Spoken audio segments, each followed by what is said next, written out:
Long drive কেন?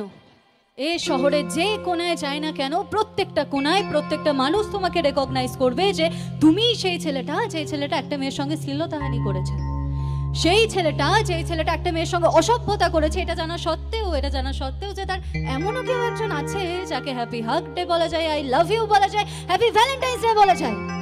তুমি যেটা করছো না সেটা অপরাধ, আর এই অপরাধের শাস্তি দেওয়ার জন্য এখানে একজন ঠিক উপস্থিত হবে। কে বলো তো? আমার বৌদি, গীতা বৌদি। আর তোমাদের জম ত্রাস অ্যাডভোকেট গীতা এল এল বি। এটা তো আগে বলতাম যখন কৃপানের সাথে ঝগড়া করতাম, আর তারপরে কৃপানের বাড়ি গিয়ে আমার পুরো গলার সুরই চেঞ্জ হয়ে গেছিল। তখন কিভাবে কথা বলতাম বলো তো? কিভাবে? হ্যাঁ, ওইভাবে, ওই ছোট একটা ওখানকারই ডায়লগ বলছি।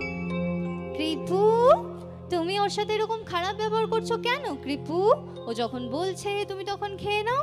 খাবারকে অসম্মান করো না, আর কোনো নারীকেও অসম্মান করো না যে এতটা কেয়ার নিয়ে তোমার কাছে এসে বলছে খেয়ে নিতে।